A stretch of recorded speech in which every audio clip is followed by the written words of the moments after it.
Bienvenue à ce tout nouvel épisode dans notre podcast Le poids de la nuance, où est-ce qu'aujourd'hui on va aborder les 3 questions les plus fréquentes en entraînement qu'on reçoit.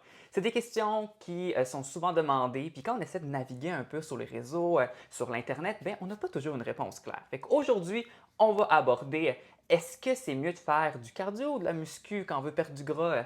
Est-ce que si on veut prendre de la masse, mais on veut perdre du gras aussi, comment on fait ça? Est-ce que c'est aussi simple qu'on le pense? Puis combien de temps est-ce qu'on devrait s'entraîner en théorie?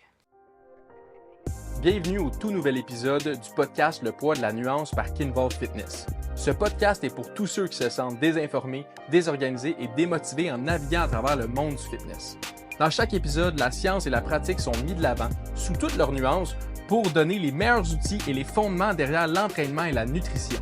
Si tu cherches à t'investir dans ta transformation une fois pour toutes, ce podcast est pour toi. Ça a du sens. Tu sais, si on commence déjà dans le vif du sujet avec cardio vs muscu. Ça, c'est quelque chose qui revient souvent. Tu sais, il y a la question de est-ce que je devrais faire mon cardio avant, est-ce que je devrais faire mon cardio après. Il y a ça, mais il y a aussi est-ce que je devrais faire juste du cardio pour perdre du poids. Puis là, je suis curieux de t'entendre là-dessus parce que on dirait que ça, c'est pour vrai, je pense que c'est une des questions que je reçois le plus souvent. Oui. Puis je fais des vidéos là-dessus, puis là, j'en refais, puis on dirait que les gens sont toujours surpris de ma réponse à chaque fois. Puis je reçois quand même tout le temps cette question-là. Fait que je suis curieux de savoir c'est quoi ton input. Ouais. Fait que souvent, on est conditionné déjà à penser que lorsqu'on veut perdre du gras, ben, on doit améliorer notre cardio. Déjà, on est conditionné à avoir ça parce que c'est quelque chose qui est simple et qui est accessible. Par contre, c'est intéressant de voir, OK, si mon objectif c'est de perdre du gras, c'est quoi les composantes qu'il y a autour? Puis là, c'est l'activité physique qui est importante. Fait que là, OK, on peut avoir plein d'options, la marche, le cardio, la musculation, le sport, les hiking, bref, tout ce qu'on peut imaginer en activité physique. Puis par la suite, on a tout le volet nutritionnel là, qu'on a abordé là, beaucoup dans les derniers épisodes. Fait que souvent, les gens qui veulent perdre du poids, ils vont se dire OK, mais je vais faire du cardio parce que je suis conditionné à ça, parce que je veux augmenter ma dépense en énergie.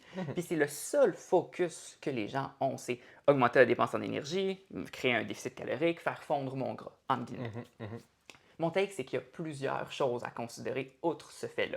Si on veut juste se concentrer sur la perte de poids, bien, ça se peut que sur la balance, on voit une diminution du poids, ça peut être du gras, mais ça peut aussi être une perte de masse musculaire.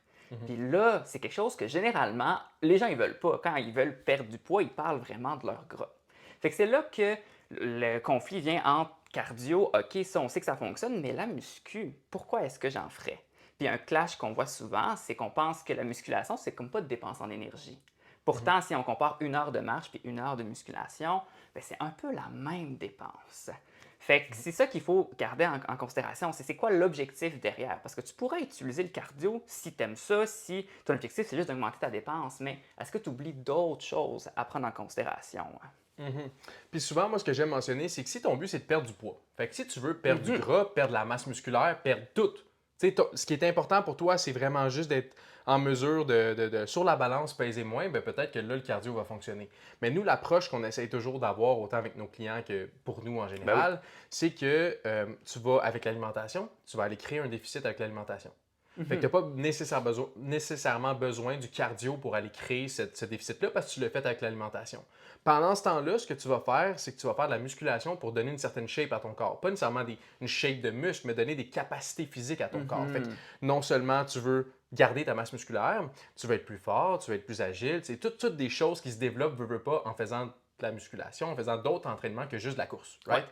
Est-ce que c'est parce que on a un problème avec le cardio en spécifique? Non, c'est super bon le cardio. On conseille à tout le monde de faire du cardio. Par contre, c'est souvent de doser. C'est d'y aller avec, OK, ben le cardio c'est bien, mais la musculation aussi c'est bien. Fait que pourquoi ne pas faire les deux? Ouais. Mais souvent, c'est parce que les gens pensent que automatiquement cardio veut dire perte de poids.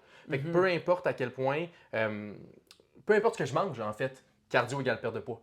Mais la réalité, c'est que c'est une question de déficit calorique. Puis mettons que tu fais du cardio 20 heures sur 24 pendant 7 jours, mais que tu manges énormément, ben, c'est possible que tu perdes pas de poids. Ouais. Fait que l'idée, c'est que le cardio, c'est bien, mais il faut quand même que tu penses à... Parce que aussi, les gens le voient en 2 étapes. Ouais. Fait que je veux perdre mon poids, puis après, je vais prendre de la masse musculaire. Mais what if tu fais pas juste être en petit déficit? Tu perds ton gras, tu gardes ta masse musculaire, puis tu augmentes ta masse musculaire en même temps. Ouais. Ce qui fait en sorte que tu as comme justement, tu donnes de la shape à ton corps, tu donnes des Mhm. capacités à ton corps autres que juste perdre du poids. Ouais. Tu comprends un peu ce que je veux dire? Oui, oui, je comprends. Puis je pense que aussi une chose que les gens négligent, c'est leur statut d'entraînement quand ils commencent. Mhm. Parce que le cardio, là, vraiment, si on prend juste, mettons, la course ou le vélo, faire ça sur une longue durée, c'est très exigeant au niveau physique. Ouais. Fait que quand tu pars d'un statut de quelqu'un qui est désentraîné, bien, ça se peut que en faisant ton cardio, ça va te prendre 2, 3 jours récupérer, tu vas te Mhm. sentir vraiment épuisé rapidement, tu vas sentir que tu vas être essoufflé puis que tu n'es vraiment pas en forme. Elle fait que souvent, ça crée un obstacle au niveau de l'activité physique parce que les gens, ils vont partir pour une semaine, puis là, ils vont faire une fois, mettons, 3 km de courte, puis ils vont se rendre compte que je pars de loin, ou Mhm. même chose si ce serait du vélo. Fait que le statut d'entraînement varie. Plus tu es en forme, plus c'est facile de dépenser de l'énergie, mais commencer directement avec le cardio, qui est souvent pas l'activité la plus préférée à ce qu'on peut Ouais. remarquer en général, mais c'est un obstacle. Tandis que la musculation, tu peux y aller à ton rythme, direct en partant, et tu as un effet protecteur que ça t'amène au niveau de la masse musculaire que l'activité aérobie à haute intensité ne peut pas faire. Ouais, c'est beaucoup plus motivant aussi de commencer avec l'entraînement, tu sais, au début, avec la musculation, en fait, parce que tu peux voir justement, tu y vas à ton rythme, tu peux voir tes charges augmenter sans nécessairement laisser ton âme au gym. Mais souvent, ce que les gens font quand ils font du cardio, c'est comme, OK, ben je vais courir. Mais OK, Mhm. fine, mais si t'es pas rendu à courir, tu cours, tu vas être démotivé parce que, évidemment, tu vas cracher tes poumons parce que t'es pas rendu là. Ouais, ouais. Fait que, tu sais, l'idée, c'est juste, vas-y graduellement, mais là, on sort un petit peu du sujet, mais c'est classique. Nous, on développe, on développe. Mais l'idée, c'est que c'est ça. Fait que le cardio, est-ce que c'est. On devrait faire plus du cardio au final ou plus de la muscu? Le overall, c'est que nous, on conseille de peut-être opter un petit peu plus pour de la muscu. Mhm. C'est correct de faire les deux, mais c'est pas juste de se concentrer sur le cardio en pensant que c'est le cardio qui va amener la perte de poids ou la perte de gras. C'est C'est ça. vraiment l'exercice physique, puis c'est le déficit calorique. Fait que tant qu'à ça, fais quelque chose que tu aimes, puis développe ta masse musculaire en même temps. Ouais. Ça a du sens? Puis exactement. Puis une vision qu'on a aussi, c'est que l'activité physique, ce n'est pas c'est pas le principal motivateur derrière la perte de gras. Il ne faut pas que tu utilises ça. En fait, c'est notre vision. Utiliser l'activité physique comme ton principal agent de déficit calorique, ça va être très difficile. Mm. C'est pour ça qu'on dit souvent que 80% du changement au niveau du poids vient de la nutrition. C'est parce qu'augmenter sa dépense en énergie juste avec l'activité physique, c'est très, très, très difficile. Puis c'est difficilement soutenable. Personne ne va se mettre à courir 2 heures par jour ou faire 2, 3 heures de vélo par jour. Fait que ça, c'est un autre enjeu, puis ça, c'est vraiment notre philosophie. Fait que l'important, là, pour revenir là, exactement à ce que tu as dit, c'est qu'il faut que ce soit une activité que tu aimes, déjà Mhm. en partant, règle numéro un. Deux, il faut que ce soit soutenable aussi, puis que ce soit adapté à ta condition physique actuelle. Ça a du sens. Si on voit un petit peu plus au niveau de la prise de masse, parce que là, on a parlé un peu de ça, tu sais, on parlait de ah, ben là, il faut que tu perdes du gras en même temps de prendre de la masse. Puis moi, c'est quelque chose qui me revient souvent dans les commentaires ou juste des gens qui m'écrivent. Tout le monde veut, puis je comprends, parce que c'est Ouais. ça l'esthétique, là. Tout le monde veut être en mesure de perdre du gras puis prendre de la masse en même temps. Mhm. Ça, c'est quelque chose qui revient souvent. OK? Puis la réalité, c'est que si tu veux être optimal dans un, tu ne seras pas optimal dans l'autre. Je Ouais. te laisse développer sur ça. Tu vas être bon pour expliquer ça. Ça, j'adore ça parce que l'optimisation, c'est mon petit dada. Ça aide là, penser à tout ce qu'on peut améliorer. Mais ce qu'il faut comprendre, c'est que pour perdre du gras et prendre la masse musculaire, c'est des mécanismes qui sont relativement opposés. J'utilise relativement parce qu'au niveau physiologique, l'un n'empêche pas nécessairement l'autre, mais ils ont des contraintes qu'il faut prendre en considération. Fait que, alors, quand notre objectif, c'est de prendre la masse musculaire, généralement, on veut viser un apport en protéines idéal, une saine récupération, on veut un niveau d'énergie disponible pour notre corps pour créer du tissu. Mhm. Déjà ça en partant. Lorsqu'on est en perte de gras, ben, l'intention, c'est de créer un déficit calorique. Et les conséquences d'un déficit calorique qui sont normales en passant, c'est une moins bonne quantité d'énergie disponible, une moins bonne récupération et un moins d'énergie disponible pour la création de tissu parce qu'on veut justement en éliminer. On veut éliminer du tissu adipeux. Mhm. Fait que, dit comme ça, on voit un peu le clash entre les deux. Puis souvent, on voit beaucoup sur les réseaux, encore une fois, que la Body Recomp, c'est la méthode universelle, c'est ça que tout le monde devrait viser. Et d'une certaine manière, c'est vrai, sauf que faire deux choses en même temps, on est moins bon dans l'un ou dans l'autre. Ouais. Ce que j'aime faire remarquer, c'est que lorsque on veut perdre du gras et prendre la masse musculaire en même temps, ça demande beaucoup de précision au niveau autant des calories, au niveau autant des protéines. Tu n'as pas un choix infini d'éventail de calories dans lequel tu veux rester. Fait que si, normalement, en prise de masse musculaire, tu vas être à plus ou moins 200 de ton niveau de maintien, mais en déficit calorique, tu peux aller à moins 500, moins 800 là, dans certains cas, Mhm. et même plus. Donc, faire les deux en même temps, ça demande la précision. Puis, je pense que tu as remarqué, en général, les gens ne veulent pas ce degré de précision-là. Ouais, ben c'est parce que c'est plus complexe à aller chercher. Tu sais, on Mhm. s'entend. Puis comme tu l'as dit, si on parle vraiment juste de la perte de poids, puis on dit pas que c'est facile, mais on dit que c'est plus simple dans la mesure où il faut que tu sois en déficit. Ouais. Donc, peu importe le déficit dans lequel tu es, tu vas perdre du gras, right? Tu vas perdre Mhm. du poids potentiellement. Fait que tu pourrais être à moins 1000 dans une journée, puis tu vas perdre du poids, ça va fonctionner. Mais pour être en mesure de garder ta masse musculaire, tu peux pas être à moins 1000 Mhm. parce que ton corps a besoin que tu sois en déficit, oui, pour perdre du gras, mais que tu sois pas trop en déficit pour garder ou accentuer ta masse musculaire. Exact.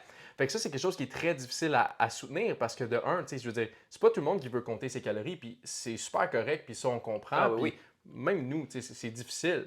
Puis, il- c'est pas aussi tout le monde qui peut le faire. Je sais pas Mhm. si je vais aller dans cette direction-là, dans la mesure où, est-ce que, mettons, moi, après 8 ans d'entraînement, je peux perdre du gras puis gagner de la masse Ouais. musculaire. Tu sais, la réalité, c'est que tu peux très bien au début. C'est plus facile au début parce qu'au début, tu as une forte croissance de masse musculaire, right? Mais après que ça fait comme 8 ans que tu t'entraînes, puis que tu dois être en surplus pendant 1 an pour réussir à prendre 1 à 2 livres de masse musculaire, il faut vraiment que tu sois optimal. Mais c'est sûr que là, si tu es en déficit, est-ce que tu peux vraiment prendre de la masse musculaire après autant de temps? Non. Pas vraiment. Non. Mais le début, puis c'est souvent ça que je dis, c'est que ça dépend. Tu sais, ça Mhm. dépend. Oui, tu peux, sur papier, tu peux être en mesure de perdre du gras, gagner un petit peu de masse. Puis il y a aussi l'impression de, tu sais, on perd du gras, fait que visuellement, on a l'impression qu'on prend du muscle parce qu'il y a Ouais. moins de gras sur notre muscle, Mhm. right? Fait qu'il y a ça. Mais ultimement, au début, c'est beaucoup plus facile de pouvoir faire ça parce que tu as le potentiel de pouvoir augmenter de masse beaucoup plus rapidement que quelqu'un que ça fait déjà 8 ans qui travaille sur ça. Je sais pas si Exactement. tu es Ouais. d'accord avec ça. Puis ça me fait penser un peu à l'histoire de personnes qui écrivent qui sont souvent ce qu'on considère des skinny fat. Ouais. Fait que les gens qui se trouvent petits mais qui ont un peu de gras. Bref, ces gens-là, souvent, ils veulent avoir une approche hey, je veux perdre mon petit gras de ventre qui me Mhm. dérange puis prendre de la masse musculaire. Mhm. Sauf que dans ce contexte-là, c'est plus difficile parce que un des critères qui est important aussi au niveau de développement musculaire puis qui est possible, c'est que, comme on parlait un peu, il faut un léger surplus. En fait, il faut avoir de l'énergie disponible. Il faut avoir Ouais. des ressources disponibles. Et ces ressources-là peuvent être sous forme de réserve adipeuse ou sous forme d'apport en calories, tout simplement.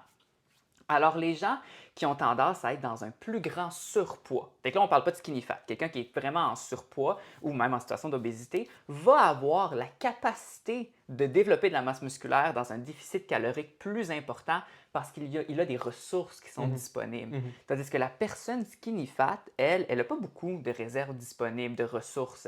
Fait que c'est encore plus difficile de développer de la masse en même temps de perdre du gras. Fait que souvent, ce que je regarde, puis ce qu'on regarde avec notre équipe, c'est le niveau d'entraînement de la personne. Ouais. Si jamais vraiment prendre de la masse musculaire et perdre du gras, c'est vraiment l'intention, on va regarder le niveau d'entraînement de la personne. Si la personne est débutante, elle va avoir des gains parce qu'elle va avoir ce qu'on appelle les newbie gains. Ouais. Si la personne est en important surpoids, ben, elle aura plus de chances de développer de la masse musculaire en même temps que son déficit. Et ben, bien entendu, après, on regarde les objectifs. Qu'est-ce qui est le plus important pour la personne? Mais comme tu disais, faire deux choses en même temps, souvent, on est moins optimal. Parfois, c'est Mhm. conflictuel aussi au niveau psychologique de sentir que je prends un peu de masse musculaire, puis là, je veux que j'ai un peu plus de gras ou inversement. C'est un défi aussi au niveau psychologique.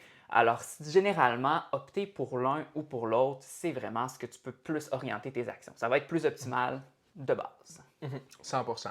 Mais tu sais, si on fait un petit recap, tu veux prendre la masse, soit en surplus. Ouais. Tu veux perdre du gras, soit en déficit. Tu Mhm. veux essayer de faire les deux, bien à ce moment-là, la seule chance que tu pourrais avoir, c'est d'être dans un petit déficit. Puis évidemment, d'avoir une forte intensité dans la salle parce que tu dois donner une raison à tes muscles de vouloir grossir. Exact.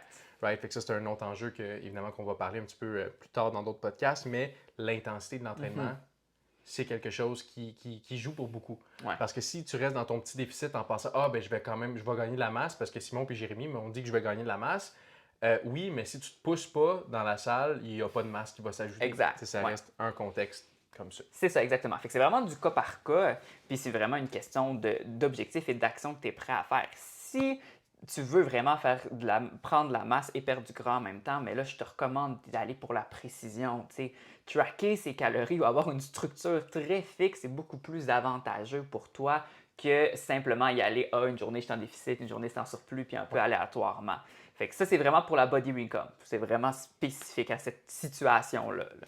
Mais ultimement, tu sais, pour ceux qui écoutent et qui sont comme, OK, je veux pas être si précis, bien souvent, quand tu perds du gras, tu as l'impression que tu prends de la masse. Ouais. C'est bizarre à dire, mais comme, tu sais, tu vas, mettons, à la fin d'une prise de masse, là, tu vas te sentir un peu gras, tu vas perdre du gras, puis quand même, tu n'as pas une livre de masse qui s'est ajoutée sur ton poids, tu vas te sentir plus musclé parce que le gras, en fait, va disparaître de tes muscles, fait que tu vas vraiment mieux voir la fibre musculaire, fait que souvent, c'est ce que les gens veulent voir, Oui, exact. sans nécessairement se dire, OK, ben à l'intérieur de mon corps, est-ce que j'ai 0,5 livres de plus de muscle? Non, mais tu sais, fait que souvent, la perte de gras peut être aussi une façon d'avoir l'impression d'être plus musclé. Exactement. Puis, quand on parle de recomposition corporelle, c'est vrai, je voulais faire une parenthèse là-dessus, c'est que, en fait, c'est juste un changement des paramètres qu'on peut avoir. Fait que, quand on parle de recomposition corporelle, si ton pourcentage de gras diminue, ton pourcentage de tout selon ton poids, de tous tes types de tissus aussi change. Fait que même perdre du gras, c'est une forme de recomposition corporelle. Là. Fait qu'il ne faut pas devenir obsédé, mais le but, en fond, c'est vraiment de vous éclairer sur la différence entre prendre de la masse et perdre du gras et faire les deux en même temps. Avant qu'on continue, j'ai un petit service à te demander. Si tu aimes ce genre de contenu, laisse un like ou un 5 étoiles, puis partage avec un ami qui pourrait bénéficier de ce genre d'informations-là. Qui sait, tu pourrais peut-être nous aider à remplir notre mission de rattraper les erreurs du fitness une personne à la fois. 100%. Puis sujet 3, j'étais content de parler de ça parce que moi, c'est quelque chose que, sûrement pas toi, je pense qu'on n'est pas passé par le même parcours, mais pas là-dessus. tu sais, le temps d'entraînement. Parce que je me souviens là, que je me valorisais par les entraînements de 2h30. Puis tout le monde me disait, hey, c'est bien trop. Puis là, j'étais comme, non, c'est trop pour toi, c'est pas trop pour moi. Vraiment cool, tu sais, vraiment cool. C'est trop, right? Combien de temps est-ce que je devrais m'entraîner? Super intéressant. C'est une question qui revient tout le temps. En fait, c'est pas une question qui revient. Ce qui est drôle avec ça, c'est que les gens assument. Oui, Fait que exact. les gens sont dans le 2 heures d'entraînement et sont comme, c'est normal, c'est comme ça que ça devrait être parce que no pain, no gain. Oui, mais la réalité là-dedans, c'est que c'est un conflit entre le volume et l'intensité. C'est la quantité d'exercice que tu fais puis l'intensité. Puis là, on parle pour des gens naturels. On s'entend, on va toujours faire l'optique sur des gens naturels. Évidemment, le contexte est différent si tu as des produits dopants, mais on ne s'adresse pas à ces gens-là. Après 1 heure d'entraînement en musculation, là, pour quelqu'un de naturel, c'est très difficile de donner une intensité optimale. Ouais. Puis qu'est-ce que ton muscle a besoin ultimement pour se développer? Une intensité optimale. Puis là, ce que les gens disent des fois, c'est « Ouais, mais je vais quand même à l'échec. » Ouais, mais après 2 heures, je vais quand même à l'échec musculaire. Ouais, mais l'échec musculaire reste à 50% des capacités de ton échec musculaire en début de session. Fait que ça fait que ton échec musculaire, ça reste un entraînement à 50%. Ouais. T'sais? Fait qu'il faut que tu sois en mesure de donner l'intensité pendant 1 heure, 1 heure et quart environ, quelque chose comme ça. Puis après, c'est le reste qui est important. Ouais. Fait que le 23 heures qui reste, là, le dodo, l'alimentation, Récupération, c'est ça qui va amener les résultats. C'est pas nécessairement le 2h30 d'entraînement. Toi, je sais que tu n'es jamais passé par là, mais qu'est-ce qui fait que tu n'es jamais passé par là, en fait?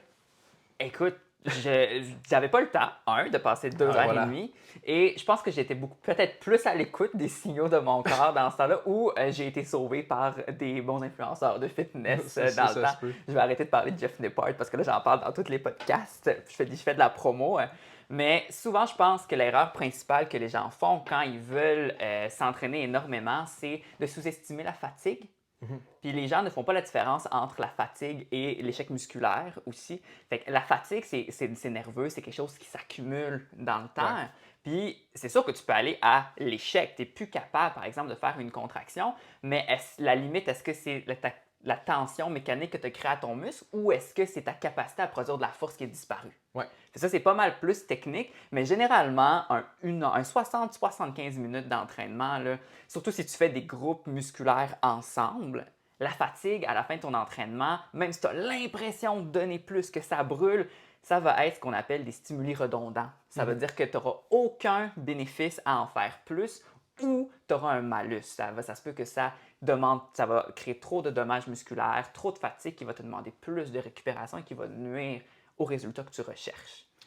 C'est un peu aussi dans le même sens que rajouter du gros temps de cardio avant ou après. Tu sais, on en a parlé, faire du cardio, de la muscu, mais c'est la même chose.